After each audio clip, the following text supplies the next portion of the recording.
This is CNN Breaking News. Good evening, everyone. Thank you for joining us. I'm Don Lemon. Right now, so much of the world is just in shock and disbelief, trying to process what has happened today and make some sense of this gigantic loss. Here's what we know right now, and even though it has been several hours, it is still stunning to say the words that Kobe Bryant, the legendary NBA star, is dead tonight. His adorable 13-year-old daughter, Gianna, known as Gigi, also dead tonight. 7 other people, a baseball coach, a pilot, all dead. The helicopter they were traveling in crashed outside of Los Angeles. No word yet on why it crashed, but it went down and it caught fire on a hillside in Calabasas, California, about 30 miles outside of Los Angeles. Everyone on board was on their way to Thousand Oaks, California. They were on their way to a youth basketball game at the Mamba Sports Academy.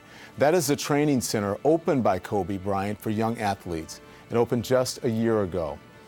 I want you to take a look now. This is the Staples Center in Los Angeles, where people have been gathering there all afternoon, just not wanting to stay home. They're paying tribute and they're being with other fans of Kobe Bryant at the place where he played most of his home games in the 20 years with the LA Lakers. I'm going to take you there live in just a minute. We have so much to report to you about this tragic story. There's no possible way to even show you even a fraction of the tributes that are being shared memories and heartfelt personal reflections about Kobe Bryant that are flooding social media sites right now.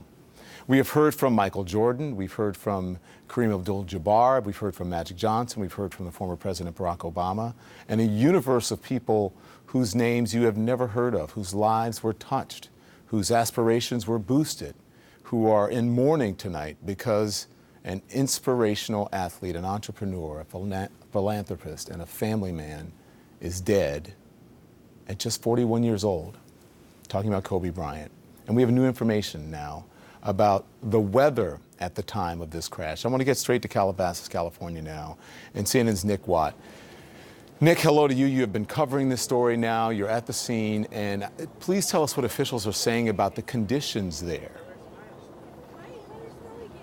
Well, you know, so far, Don, officials have said very little about the potential cause of the crash. You know, those 18 people from the NTSB are still in the air flying west. They'll land here late tonight. But the weather will clearly, Don, be a focus of this investigation. Now, we have heard from CNN's meteorologists that the humidity in that air this morning was maybe 100%. So that air would have been like soup.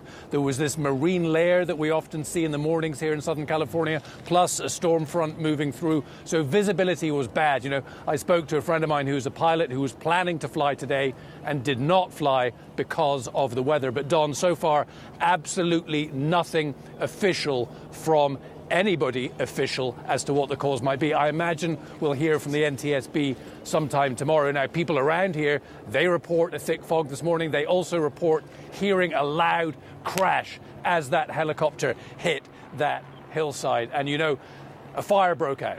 That was the first thing that first responders had to deal with. They had to contain this brush fire before securing the scene so that investigators can try to figure out what went on. Listen, they're going to look into the safety record of this particular helicopter, this particular model. They're going to look into the pilot's background. They're going to look at that course. They're going to analyze any radio traffic. But weather would right now appear, Don, to be the focus of where they will be looking forward to try and figure this out. But right now, LA just aghast, speechless. One radio sports announcer I heard this morning said, this is going to be like JFK. You will remember where you were when Kobe Bryant died. Don? When I got someone texted me, actually a very famous director and producer texted me and said, I cannot believe it. Got the first indication from TMZ and said, Don, please tell me, because TMZ is reporting it, does that absolutely mean it's true? And I said, I hadn't heard about it. But as I'm looking over my notes here and over the initial reports, Nick, the initial report came in as a brush fire. Is that so? Well, I am not sure about that, but that was certainly the initial thing that they had to respond to. And just going back to what you were texted there, one young girl came up to me about an hour ago and said, have they actually found Kobe's body? Is there still hope? Have they actually found his body yet? Real disbelief. Listen, This guy transcended basketball. He transcended sport, and particularly here in LA, he was much loved partly because of events like the one he was going to today at the Mamba Academy, to a tournament. I've spoken to a number of parents who were there waiting for Kobe and his daughter Gigi for their game that was supposed to be happening at noon. When the news broke in that gymnasium, there were audible screams. There were then kids who got down on one knee and prayed. Don? Yeah, Nick, I just spoke to a father in Los Angeles who had to coach his daughter's basketball team today, and he said the mood was definitely somber at his daughter's gym and the basketball team there.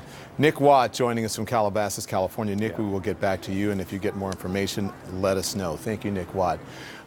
We want to take a look now at the video. This is LeBron James arriving back in Los Angeles just a short time ago, and you can see, obviously, emotional. You can see him wiping his eyes. Just last night, James surpassed Bryant for the number 3 spot on the NBA all-time scoring list. You can see him hugging someone there. Again, this video just coming in to CNN. That's LeBron James just arriving back. Emotional LeBron James.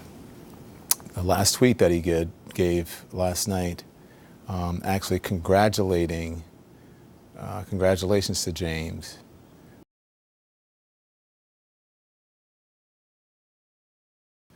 You're looking at live pictures now from the Staples Center, outside the Staples Center in Los Angeles, and you can see there is a makeshift memorial and a tribute to Kobe Bryant. And I can't believe these words are coming out of my mouth. The late, and I'll add to that, great, legendary Kobe Bryant. Fans gathering outside the Staples Center, and you can see the candles there lighted in honor of Kobe Bryant and his daughter and all the folks who were on that helicopter, that doomed flight with Kobe.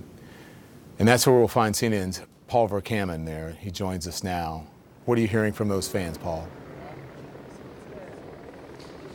One of the first things that we heard is fan after fan had told us that they wished this was some sort of a joke, a mistake, an inaccuracy, just something on the internet that was wrong, that they just couldn't believe that Kobe had passed. But then once they got confirmation that he indeed had died, they wanted to come down here and share a moment with fellow Laker fans and honor Kobe Bryant. And two of them are here, cousins, Michelle and Ben. Tell us about what's going through your mind right now as you reflect on Kobe Bryant. My heart is so heavy. I don't think, Mamba! I still feel so surreal. Just thinking about when we went to his final game to this moment and just knowing that he's gone, it's just so hard for us to kind of comprehend. And our family has been such Laker fans, and it's brought us together just watching games together, and just how inspirational Kobe has been for us. So it's really hard right now. So by that final game, the 60 points that he scored, that was astounding, late in his career against the Jazz. Now I want to ask you, Ben, why does he seem to transcend basketball for so many people in LA? Well, you know what? He means a lot more than just basketball. What he does on and off the court, that's just something that he's always done. He's such a great motivational speaker. Just the things that he does off the court with the things he's doing with his daughter and just what's going on and how the tragedy's been taking place this morning. It feels like it's really a dream.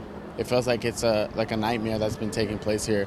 So I feel like the best thing that we could do is just come out and support with other people and just cherish some of the memories that he has.